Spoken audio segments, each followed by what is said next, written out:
Clara Marsh refused 9 men that spring, and her hand never once trembled while she did it. She stood on the porch of her father's old house, her house now, since the fever took him in February, and she looked each caller in the eye and said no, with the same quiet evenness she used to say, "Pass the salt." The house was hers. The 240 acres of Nebraska grassland behind it were hers. The debts attached to both were hers as well, and that last part was the thing none of those 9 men had troubled themselves to understand before they came calling with their combed hair and their careful smiles. The first man wanted her to deed the land to him outright before the wedding. She sent him back down the lane before he reached the steps. The second man had a drinking problem she smelled from 6 feet away. The third through the 7th came in a cluster of April weeks, each one recommended by the town's well-meaning postmaster, each one unsuitable in his own particular way.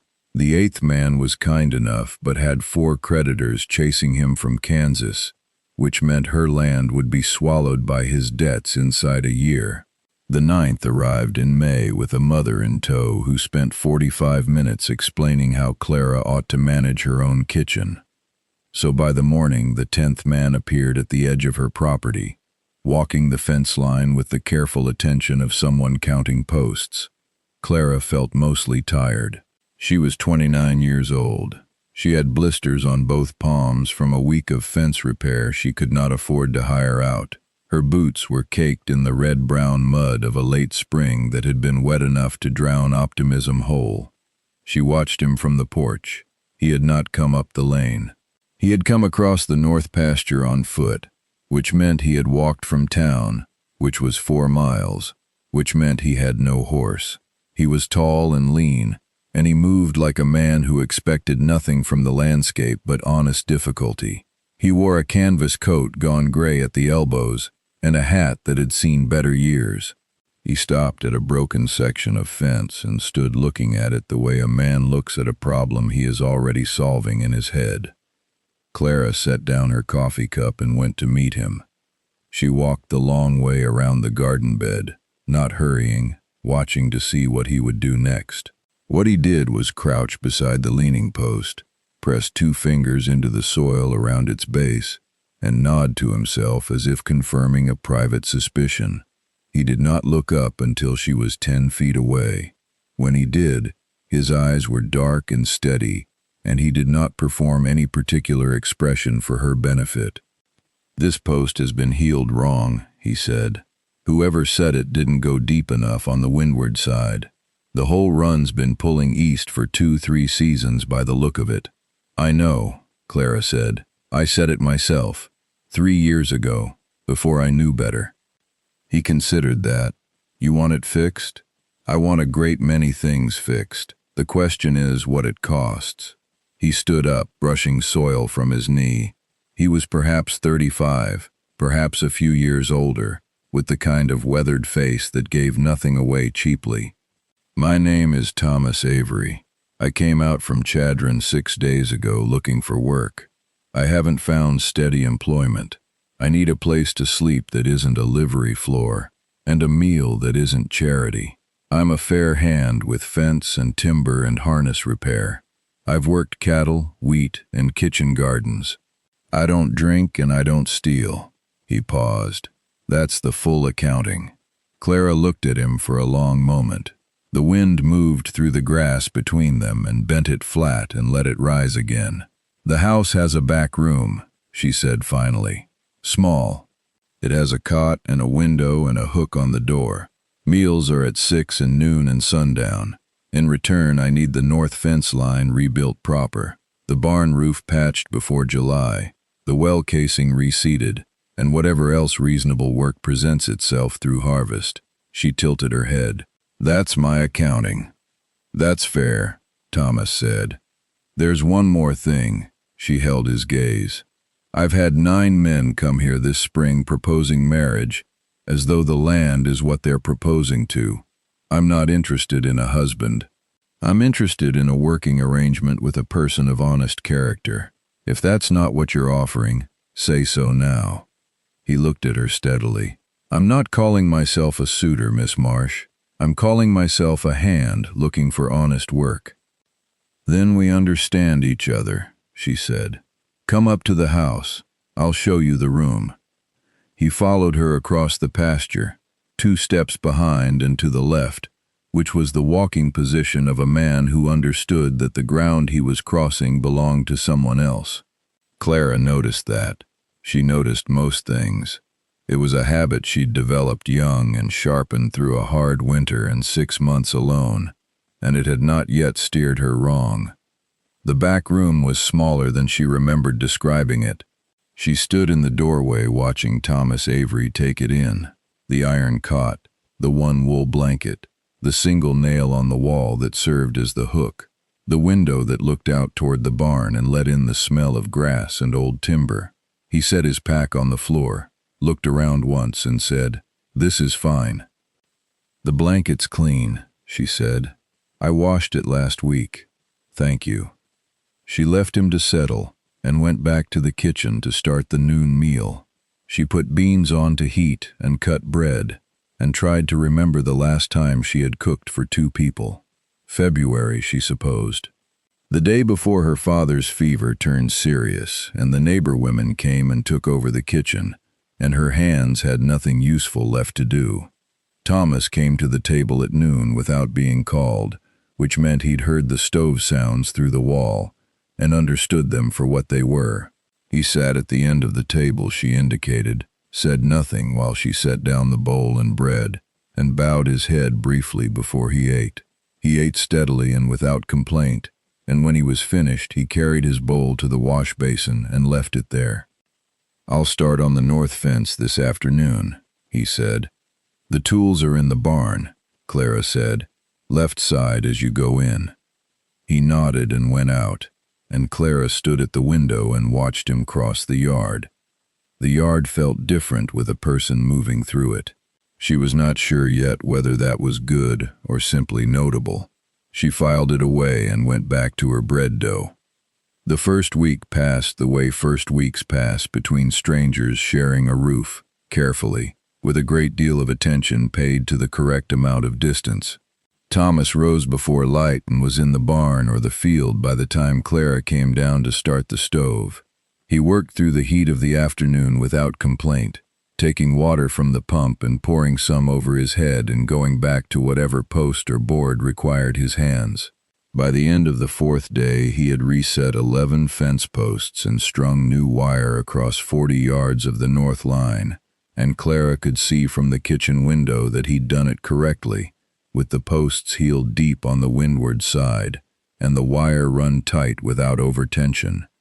She said nothing about this directly, but at supper that evening she put a second piece of cornbread on the plate without being asked, and Thomas looked at it a moment before he picked it up, and something passed between them that was not a conversation, but was perhaps the beginning of one.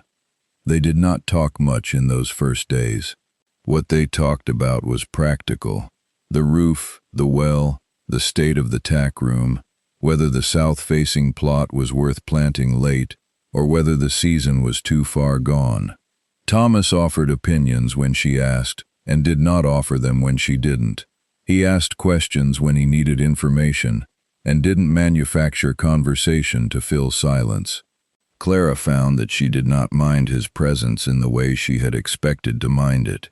She minded it the way you mind a good fire in a cold room, aware of it, and grateful, and trying not to need it too much. The thing that began to shift her was small and happened on a Wednesday. She had been fighting the pump handle for 3 days. The leather washer had worn and the draw was weak and inconsistent. She had been meaning to ask Thomas to look at it, but had kept putting it off for no reason she could name, except perhaps that she was used to asking for nothing. That Wednesday morning she came out to find the pump handle wrapped in fresh leather, reseated and working. Thomas was already in the field. He had done it at first light, before she was up, and left no note and made no mention of it at breakfast. She stood at the pump and drew a full bucket in 2 easy strokes and felt something loosen in her chest that had been wound tight since February. She did not cry. She was not a woman who cried easily, but she stood there a moment longer than necessary, the full bucket in her hand, watching the water settle and still. The town of Hadley was 4 miles south and west, and on the second Saturday, Clara drove the wagon in for feed and flour, and to pay the minimal courtesy of showing her face at Becker's store, which served as the social exchange for most of the county's opinions. She took Thomas with her because she needed help loading 50 pounds of grain, and because leaving a hired hand alone on the property his first week struck her as poor management. She regretted the decision approximately 30 seconds after they tied the wagon in front of Becker's. Mrs. Elaine Forthright was standing just inside the door with 2 other women whose names Clara knew and whose company she generally avoided, and all 3 of them looked at Thomas Avery with the particular expression of people who have already discussed a situation at length and are pleased to see it confirmed in person. "Clara Marsh," Mrs. Forthright said, in the tone of someone noting evidence. "I heard you'd taken on a hired man." "I have," Clara said, and moved past her to the counter where Walt Becker was pretending to read something. "A live-in hired man," Mrs. Forthright added, for the benefit of the room. Thomas was loading the grain sacks into the wagon without any visible awareness of the commentary indoors, which Clara appreciated and suspected was deliberate. "A man who sleeps in the back room and works the property," Clara said evenly, "like a hired hand, which is what he is."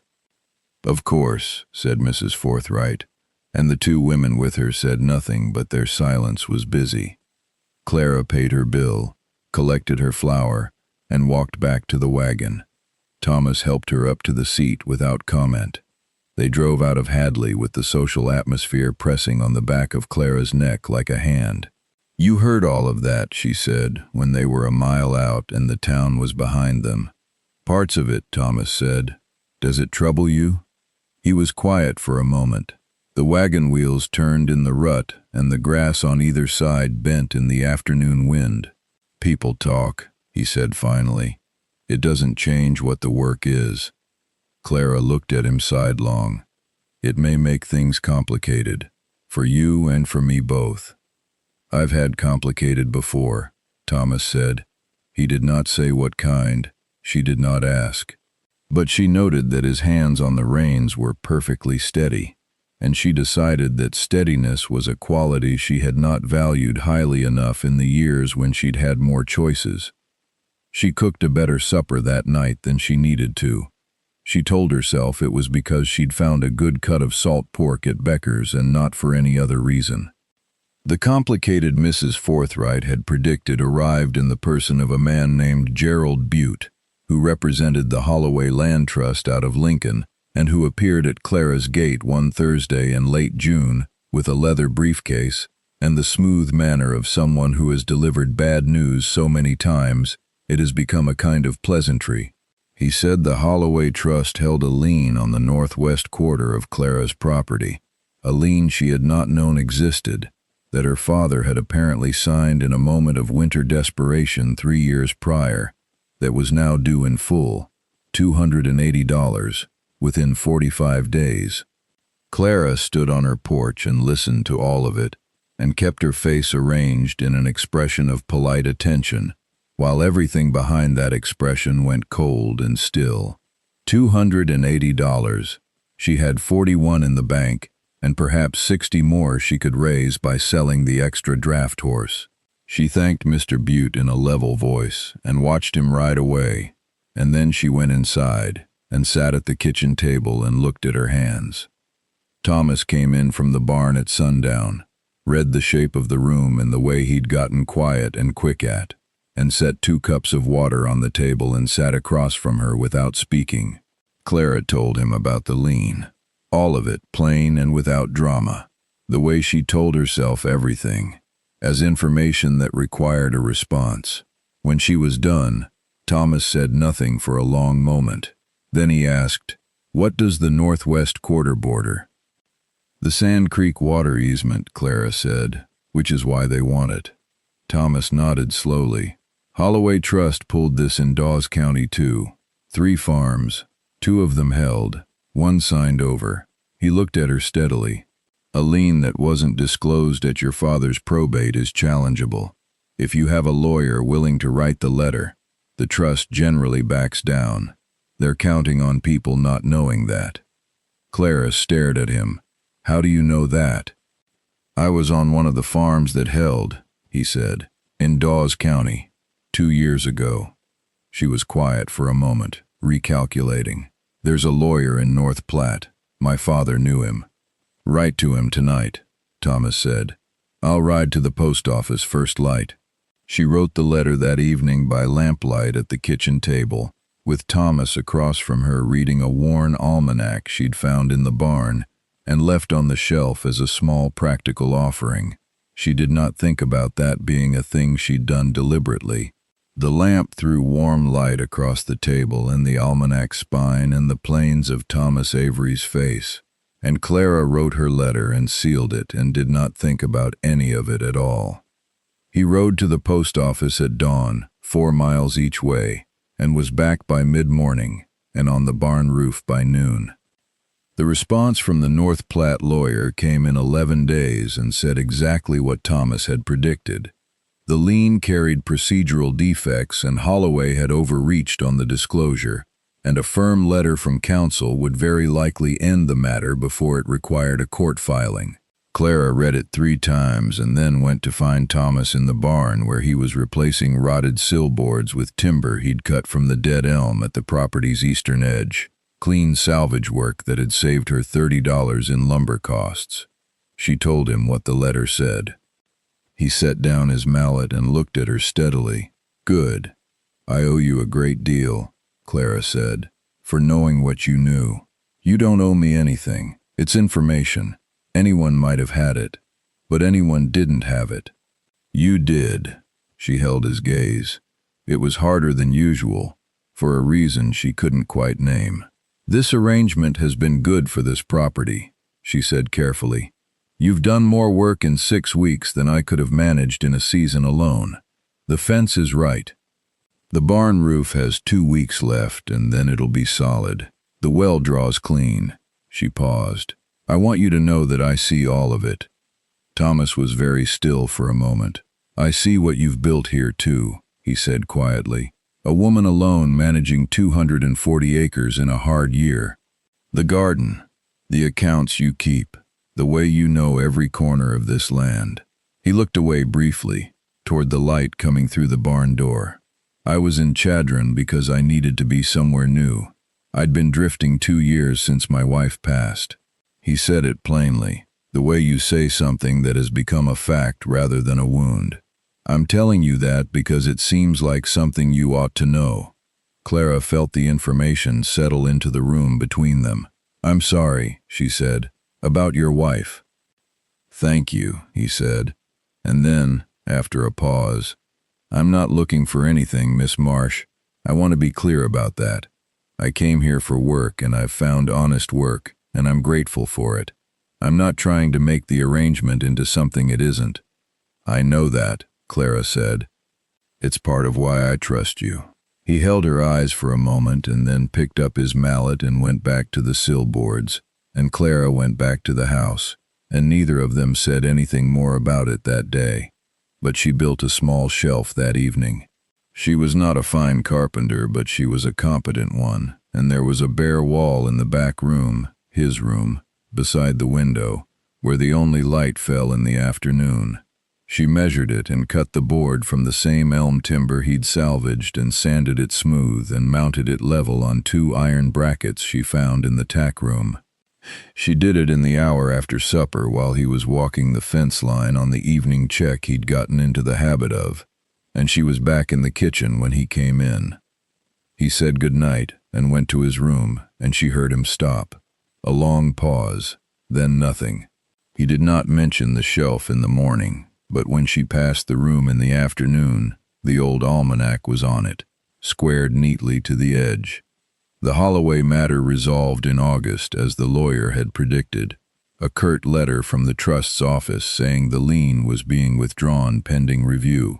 Clara read it at the table and folded it carefully, and put it in the tin box where she kept the deed, and her father's few letters and other things that mattered. The 45 days had come and gone, and the northwest quarter was still hers, and the Sand Creek easement with it. That evening she made a supper that was more than the occasion required. Salt pork and early corn, and a dried apple pie that used the last of the spring preserves she'd been saving against a special occasion that had never previously arrived. Thomas looked at the table when he came in, and then at her with an expression she hadn't seen on him before, something quieter than surprise. "The lien's been dropped," she said. "I know," he said. "You've been carrying it since June." "Sit down, Thomas." He sat. They ate the supper she'd made, and the conversation that came was different from the conversations that had come before. Less careful, less measured to the exact distance they'd been maintaining since the first day. She told him about her father, about growing up on this land, about the 2 seasons she'd run it alongside him before the fever, about how she had known from the time she was 12 that the land would be hers one day, and had spent the years since making herself equal to that knowing. He listened the way he did everything, with his whole attention, nothing performed. He told her about Kansas, where he'd grown up, about his years working cattle before he'd settled and married, about the farm in Dawes County, where he'd worked those 2 years, and why he'd moved on. The lamp burned low, and neither of them reached to adjust it. "You could stay on through winter," Clara said finally. It came out steadier than she expected. "The property needs it. There's the root cellar to bank and the south barn to close up properly, and the casing on the second well needs attention before the ground freezes." "I know," Thomas said. "That's a practical reason," she added. "I know that too," he said. She looked at him. The low lamp made the kitchen feel smaller, closer, like a room built for exactly the number of people currently in it. "Is there another reason you'd consider staying?" she asked, and the question was plain and unadorned, and she was glad of that. Thomas was quiet for a moment. He turned his cup in his hands once, slowly, and set it down. "You are the most capable person I've met in 10 years, he said, "man or woman, and you're the loneliest. And I don't think you know how not to be, because you've been doing everything alone so long that asking for company feels like weakness." He said it carefully, without accusation, as a man states a fact he has observed and found worth naming. "I don't have a solution for that. I just know I'd rather stay here and be useful to you and eat the meals you cook and fix what wants fixing than be anywhere else I've been offered." Clara looked at her own hands for a moment. "That's not quite a declaration," she said. "No," he said, "it isn't. I don't have the right to make one. We have a working arrangement." "We could renegotiate the arrangement," she said. She looked up. "If both parties were willing." Thomas met her eyes and held them for a long moment, and what was in his face was not a performance of anything. It was the same steadiness she'd been watching since the morning he appeared at her broken fence, the steadiness of a man who does not pretend and does not reach for things he's not sure of. "I'd be willing," he said quietly. "Then I'll think on the terms," Clara said. And because she was Clara Marsh and she had been managing her own affairs since February with no one's help, she did not leap and she did not rush, and she trusted herself to know what she needed and to move toward it at the pace that suited her. "But stay through winter," she said. "That part I've already decided." "All right," Thomas said. He said it the way he said most things, simply and meaning it entirely. She went to bed that night and lay listening to the wind that had started up from the north, the first cold front of September fingering its way down from the Dakotas, and she felt the size of the house differently than she had felt it in 6 months. Not smaller exactly, more proportionate, like a house that had been built for a number of people it had not yet contained, and was beginning now to hold them right. The terms she thought on through September and into the copper and rust of early October were not legal terms. though they stopped by the courthouse in North Platte on a Tuesday when they were there for other business, and the clerk of records was efficient and the thing was done quietly and without ceremony, which suited them both.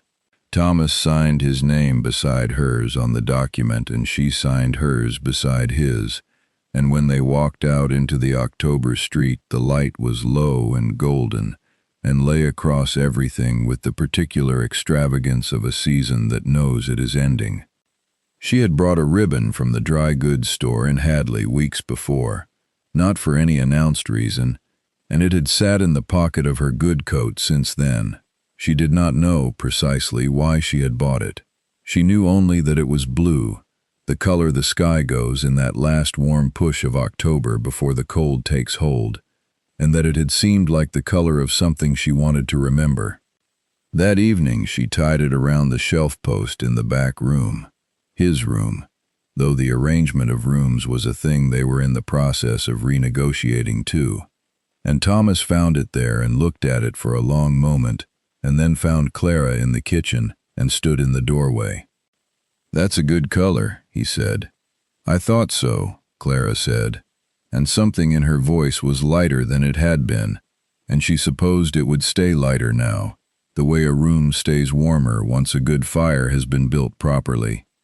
They had supper, and afterward Thomas read aloud from the almanac because she'd mentioned once, in passing, that she'd always been partial to having something read to her in the evenings, and he'd remembered it without comment and waited for the right occasion, and apparently this was it.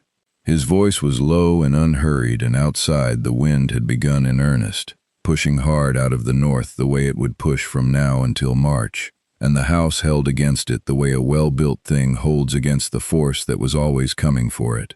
Before that winter was through, Clara would think that of all the spring callers who had stood on this porch with their combed hair and their careful smiles, not one of them had ever asked her what she needed. Thomas Avery had never called himself a suitor. He had arrived looking at her broken fence with the expression of a man already solving the problem, and he had stayed.